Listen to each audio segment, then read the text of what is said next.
Hello everyone, আসসালামু আলাইকুম। কেমন আছেন আপনারা সবাই? আলহামদুলিল্লাহ আমি অনেক ভালো আছি। So welcome to my daily blog. তো আজকের ব্লগটা আপনাদেরকে একদম লোভনীয় একটা ব্লগ নিয়ে চলে আসছি। আর এই ব্লগটা দেখলে আপনাদের মুখে যে পানি চলে আসবে সেটা আমি অনেক ভালো করেই জানি। কারণ আমি এত মজার করে আচার বানিয়েছি গত কয়েকদিন আগে, তোমাদেরকে তো বলে বোঝাতে পারবো না।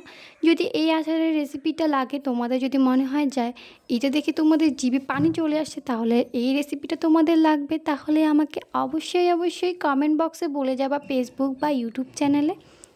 সো আমার পেজটা ফলো করে দিয়ে যাবা, আর ইউটিউব চ্যানেলটা অবশ্যই সাবস্ক্রাইব করে দিয়ে যাবা।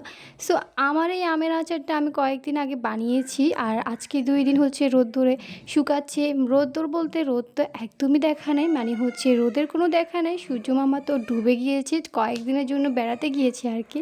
সো অনেক বেশি মেঘলা ছিল, তো এই মেঘের মধ্যে দিয়ে আমি এগুলোকে অনেক কষ্টে একবার এনেছি, একবার নামিয়েছি ছাদ থেকে, এরকম করে করে এগুলোকে শুকিয়ে নিয়েছি।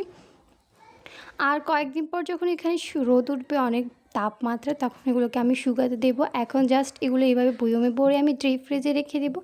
দেখতে পাচ্ছ আমার অনেকগুলাই আচার হয়েছে, এই একটা বয়ম পড়েছে আর এটার অর্ধেক হয়েছে। এই বাকিটা আমি আরও একবার বানাবো, তখন তোমাদেরকে অবশ্যই আমি রেসিপিটা দেখাবো। আর আমার ছাদ বাগানে এখন বৃষ্টির সিজনে কিন্তু অনেক রকমের গাছ হয়ে গিয়েছে, দেখতেই পাচ্ছ সামনে আমার গেট ফুল, তারপরে হচ্ছে আমার নীলকণ্ঠ, আর এই গাছটার নাম কি আমি জানি না। সো এই সব গাছগুলো না আমি একদমই ফেলি নাই, মানে হচ্ছে বীজ ফেলি নাই আমি, এগুলো এমনিতেই হয়েছে বৃষ্টির কারণে। আমার হয়তো আগের বছরের বীজ ছিল, সেখান থেকে এগুলো হয়েছে।